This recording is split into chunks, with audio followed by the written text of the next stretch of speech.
to record it when she says my records aren't in that courthouse, because I've been told that before. Do you know when it was that you were ordered for mental eval?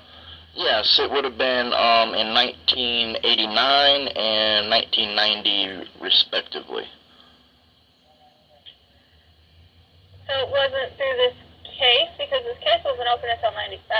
Well, it was my juvenile record was waived to adult court, so the record should be with the adult court record for reference purposes for pre-sentence investigation. I have the pre-sentence investigation report from 1998 that was done before I was sentenced in June 15th of 98, that was done by Marge Mester from the probation department, and it indicates in that chronological summary, it gives the date and it gives the disposition, which it gave twice, that Judge Bonfiglio had ordered an EEG.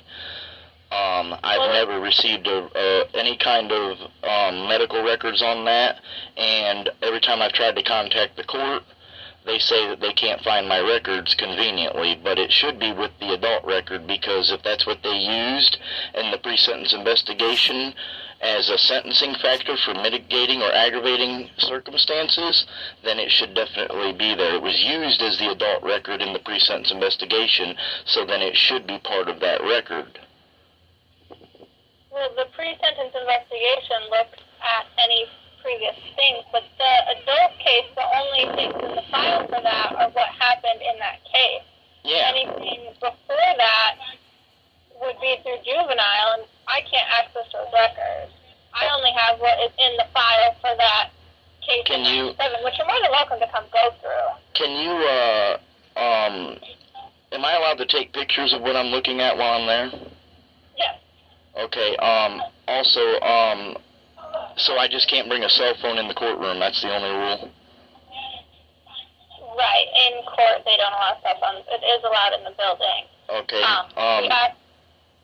you have to be careful what you take pictures of, because there is confidential information about, but if you're yeah, I do a lot of audits and stuff, I know what goes on with that, but if it's my information, I can look at all of it as long as it's not redacted. Of things from your file, yes. Can I have everything from my file, from the adult. Can you transfer me to Mrs. Elizabeth Bellin's court, the juvenile court? Yes. Thank you, ma'am. I appreciate your professionalism in this, but this has been a year-long battle. I can tell you right now they don't have those records. They've already told me this. Yeah, and juvenile is completely separate from all of us. You get what I'm saying, though. They used it as mitigating and aggravating circumstances in a case to sentence someone. And if it's in the PSI, that pulls your previous records. And it was waived to adult court by Bonfiglio. It's one of them things where if they don't have it, I'll be honest with you, I'm going to probably file a interlocutory appeal. I just got off the phone with the clerk. I think I told you that over there at the county clerk. And I'm trying to I was waived as a child to adult court when I was 16 years old. But in those juvenile proceedings, there was mental evaluations and medical records that I need to have copies of. I've been trying to get these for years. And in light of recent situations with what's came out and the transgressions of public officials, when we were in these abusive and foster homes, group homes, and places where they mentally, sexually, and physically abuse us kids, we spoke out about this, and it fell on deaf ears many a times. It was just kicked down the road. They'd send us to different foster homes and everything. Fortunately, we have a judge now that is in the child's court that is, I understand it's Mrs. Bellin. Yes. Yeah, that's a former attorney of mine. And she even raised her ears when she was representing me as an adult about some of these things. So maybe we can get the ball rolling a little bit. I need to find the records from my juvenile. It was waived to adult court. They used it as mitigating and aggravating circumstances to sentence me to prison time as a child. So I need to find these records for the simple fact I want the medical records out of them. I want the evaluations from the EEGs that Judge Bonfiglio had ordered in 1989. Okay. I don't know the cause number. I can give you everything else. Okay, hold on. Let me get back to my screen. I'm so glad, I am so glad that Mrs. Bellin is the juvenile judge now. Oh my goodness, that Elkhart couldn't have a better person. Yeah. Whatever. She's pretty nice. And she's always done me right when she was my attorney, I can assure you that. Okay, so, was it a battery charge for you? What, back in what, 1989? 96. 96, a battery charge? Yeah, I'm still looking. I mean, I think that was dismissed. That's when, this lady attacked me and I, used, reasonable force to that was an adult lady that attacked me, and, I think that case may have been dismissed on my end. It may have been charged in the computer as that, still on the docket, but I think that case was dismissed. So what was the charge that you're talking about right now? It probably would have been criminal mischief back then. That's what really is what started the ball rolling with juvenile. The very first case in the juvenile court, and that's when he ordered evaluations and adjudicated me a child of need and services. I have all this summary on a pre-sentence investigation. I would have to dig through, but it's only in my adult file what they used for the pre-sentence investigation that was prepared by Marge Mester in that case. Because what I'm pulling up is a battery resulting in bodily injury. The offense date is January of 97. No, you're pulling July of 97. Battery with a deadly weapon? It didn't. It just says battery resulting in bodily injury. I don't know. I don't remember one in January of Do you got the right person? Because I don't know. I said July of 97. No, that wouldn't be me. July the 8th. I think you're pulling the wrong person up.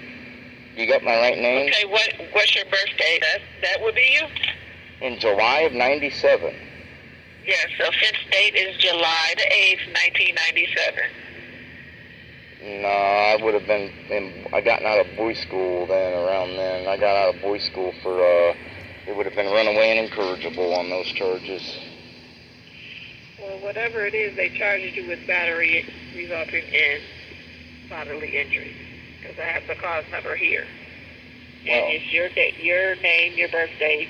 But they waived me in September of 97. They waived me for burglary, robbery, and auto theft. So they never waived. Okay, let me look and see if I can find those charges. I never had a battery in July. I mean, not that I remember, unless they just... I was in boys' school. And what year was this other one you're talking about? Do you know? I need the ones from 1989. None of the stuff in 97 is going to have the... See, I've went through this before. The clerk of the court told me, they called me back and asked me if the DOC had my records, which that would be failure of the court to maintain its own record. But, I don't remember a I had some batteries when I was younger, but it wasn't then. It was way before then, because in 97, it was, unless they brought that charge back up or something, I don't know, but I don't remember it. I had to defend myself as a child. I was surrounded by predators that tried to take advantage of us, you know. Because I'm not pulling up anything for 1989. I'm not pulling up any charges for you.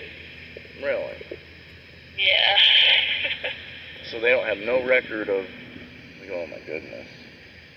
No. All right, now let me ask you this. Can I get a copy of every record you have on file under my name? Is it under... Could it be under... Because when they waived me to adult court, they sent me to the DOC on me. When I got to the DOC and got my GED, they had to correct my Social Security number for Department of Education reasons.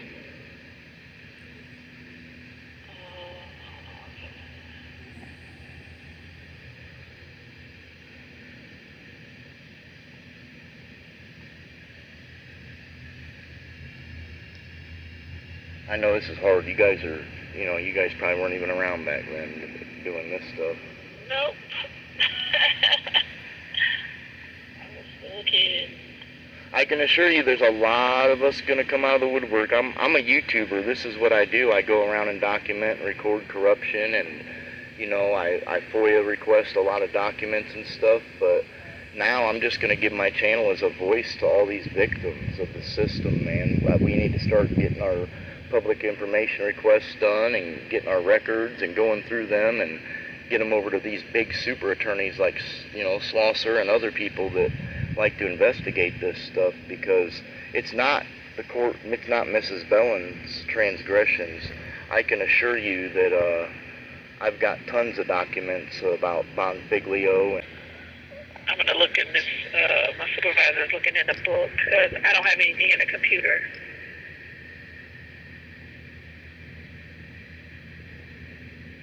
We have nothing for the charge that you're talking about.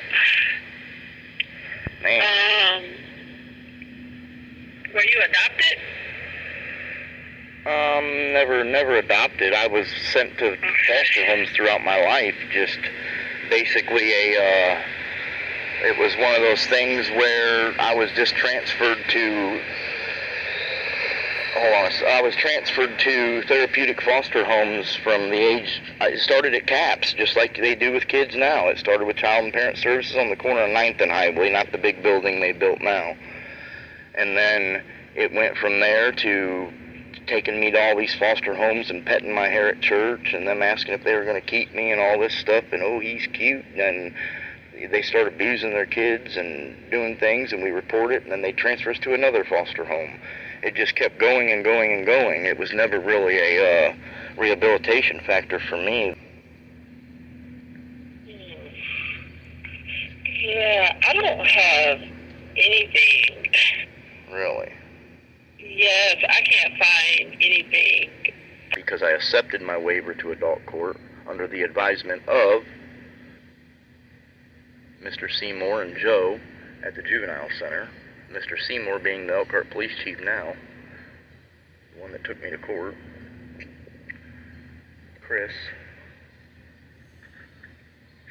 I have 3 screens here, and it's not pulling up anything for burglary or anything like that. There's a criminal conversion and a speeding, and then that battery. That's the only thing that I have. A speeding? A criminal conversion was dismissed. That's what Mrs. Bellin represented me on. They got the case Yeah, on. but it's still in the computer, is what I'm saying. Yeah. Wow. Okay, But the other stuff that you're referring to is not either, it's not in the computer and it's not in our book. Now, if I got a question for you as the clerk, I don't know, I know you can't give me legal advice, but can I come down in the juvenile court and file for a motion to dismiss or a show cause as to why it's not in the record of the court? Hold on, let me ask.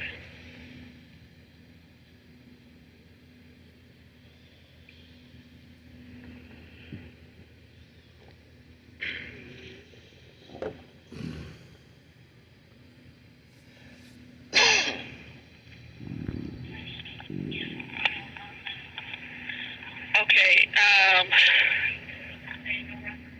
Or an interlocutory appeal, post-conviction relief. she said the only way we can do anything is if you have a cause number. Okay, I can get those. I can go through all my You can't papers. file, come down and file a motion. Okay. I don't We can want only give you I don't like want a paper saying that we didn't find anything on those charges. Okay, you can give me that though. I can give you that, yes. Okay. I'll figure. I got to get down there because I need to get over to the adult court too. She told me that I could come in there with my camera and actually record what pages are in there. Can I do that at juvenile too? Can you come in here and record what pages?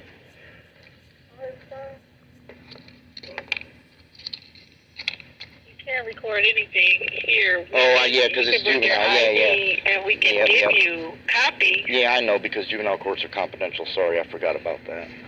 Yeah, you can't record nothing in juvenile court. It's a matter of, right. it's a confidential court. I understand that part of it. Adult, they did say we could come down and take pictures of the pages, but, alright, I will, I don't want to just, like, come in, like, unannounced. I want to, like, make a time or something. I'll get with you and then maybe make, like, a time. That way it's not, like, putting strain on you guys, because I know you got a lot of stuff you got to do with the courts too. With right now. Well, it doesn't matter what time you come in here. It's 3 of us in here, so okay. One of us will be able to help you. Well, I do appreciate you guys being professional. Seriously. You call the prosecutor's office to redress these issues and stuff like that, and boy, do they not. They've got a fire under their rear end right now. They don't want to talk to nobody. Oh, wow. You know, they don't want no more attention, and that's not what I'm trying to do. I'm just trying to, you know, point out the you know, the obvious, that just like what I've tried to do, which, you know, you've seen, you can't get these records, but, you know, when a judge orders wires to be hooked to your head by a mental hospital and does not ever release those results to you or your family, it kind of makes... You can't go to the hospital that you were in? Charter Beacon Hospital was defunct. It went under. It was out in Granger, out there where the Martins is at Granger now on Fur Road there. It's gone now. They raised the building. It's done. So yeah, you can't. It was Charter Beacon back then, and I've looked and tried to find them, and I looked them up, and they went under, defunct as bankrupt basically.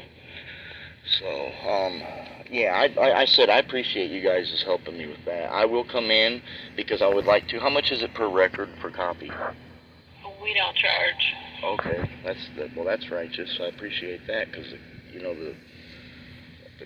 I'm not going to tell you how much the county court charges, because then they charge $4 a copy. Oh wow! So you see how hard it is to get this. Yeah. So I appreciate it. We won't charge you.